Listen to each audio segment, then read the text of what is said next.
दोस्तों आज मैं आपसे बात करने वाला हूँ होम्योपैथिक मेडिसिनल सिस्टम की एक बहुत ही खास और बहुत ज़्यादा उपयोग में लाई जाने वाली दवा के बारे में। इस दवा का नाम है दोस्तों बेलाडोना। आप में से बहुत सारे लोगों ने इस दवा के बारे में सुना होगा कि बेलाडोना का उपयोग किन किन बीमारियों में किया जाता है। तो आज उन्हीं के बारे में मैं आपसे बताऊंगा कि हमें बेलाडोना का उपयोग किन कंडीशंस में करना चाहिए और इसके साथ में हमें किन कंडीशंस में बेलाडोना का उपयोग बिल्कुल भी नहीं करना है, क्योंकि उससे हमारी बीमारी जो है वो एग्रावेट हो सकती है, बढ़ सकती है। तो चलिए दोस्तों शुरू करते हैं।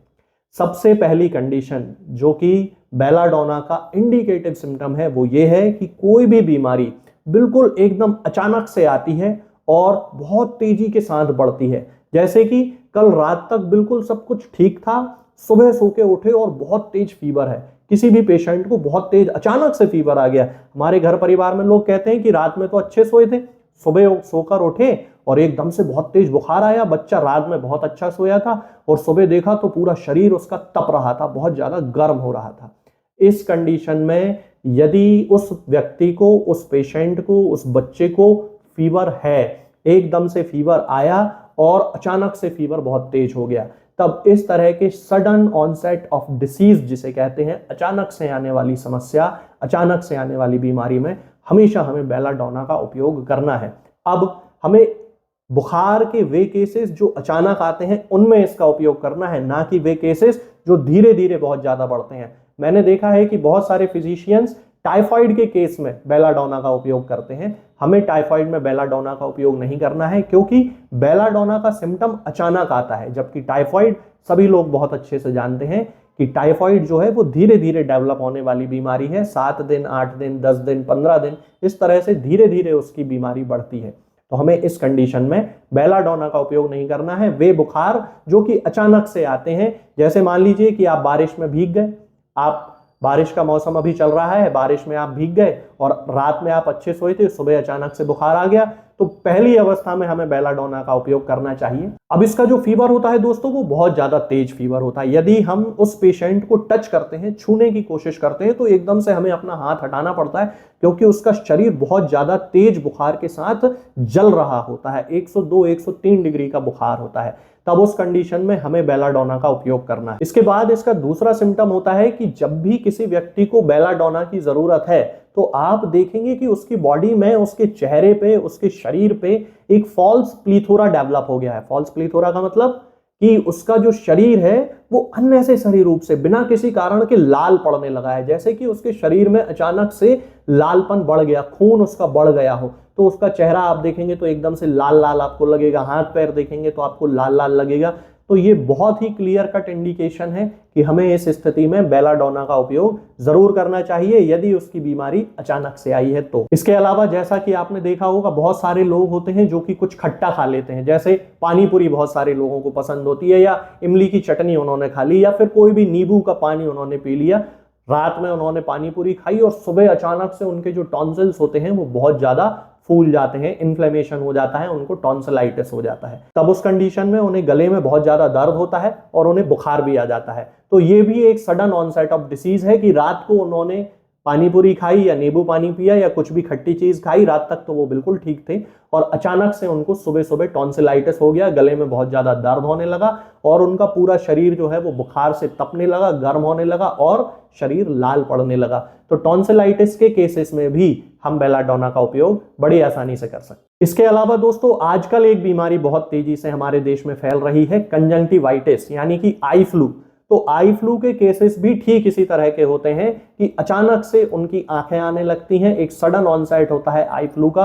आंखें एकदम से लाल पड़ने लगती हैं, आंखों से बहुत ज्यादा कीचड़ आने लगता है, आंखों में दर्द होने लगता है, जलन पड़ने लगती है और सूजन आ जाती है और आंखें बिल्कुल लाल पड़ जाती हैं।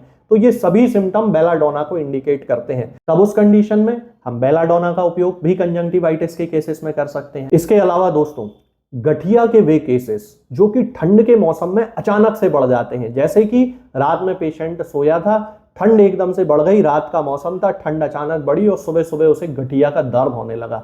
ये जो दर्द होता है गठिया का, पेशेंट को उस समय जोड़ों में इतना दर्द होता है कि वो अपने जॉइंट्स को, वो अपने जोड़ों को किसी को टच नहीं करने देता। उसे इतना दर्द है कि उसको ऐसा लगता है कि यदि कोई उसे टच करेगा तो दर्द और बढ़ जाएगा। तो उस कंडीशन में यदि किसी पेशेंट को गठिया की शिकायत है, आर्थराइटिस की शिकायत है, जॉइंट पेन की शिकायत है, घुटने में दर्द हो सकता है, उंगलियों के जोड़ों में दर्द हो सकता है, कंधे में दर्द हो सकता है, एंकल्स में दर्द हो सकता है, तब उस कंडीशन में हमें बेलाडोना का उपयोग जरूर करना चाहिए। इसके बाद आता है दोस्तों माइग्रेन। माइग्रेन यानी कि सिर दर्द या आधा सीसी सिर दर्द के वे केसेस जिनमें कि मरीज को ऐसा लगता है कि खून का पूरा जो बहाव है वो उनके सिर की तरफ हो रहा है, अचानक से पूरा खून ऐसे सिर की तरफ आ रहा है और सिर में बहुत ज्यादा उन्हें कंजेशन महसूस होता है, बहुत ज्यादा घुटन महसूस होती है, तनाव महसूस होता है। तो माइग्रेन के इस तरह के केसेस में जहां की पेशेंट को पूरे हेड में सेंसेशन ऑफ फुलनेस होता है, यानी कि पूरे सिर में तनाव और भराव महसूस होता है, तब उस कंडीशन में भी हम बेलाडोना का उपयोग बड़ी आसानी से कर सकते हैं। अब होता यह है दोस्तों कि कई बार बेलाडोना का उपयोग उन कंडीशंस में कर लिया जाता है जहां की उसका इंडिकेशन नहीं था। मैंने आपको वीडियो की शुरुआत में ही बताया था कि मैं आपको बताऊंगा कि बेलाडोना हमें किन परिस्थितियों में उपयोग नहीं करना है। तो इसमें सबसे पहला इंडिकेशन है कि यदि उस पेशेंट को खुली हवा से आराम महसूस हो रहा है तो हमें बेलाडोना देने से कोई मतलब नहीं निकलेगा, क्योंकि बेलाडोना का जो पेशेंट होता है उसे ओपन एयर बिल्कुल भी अच्छी नहीं लगती है, खुली हवा बिल्कुल भी अच्छी नहीं लगती है।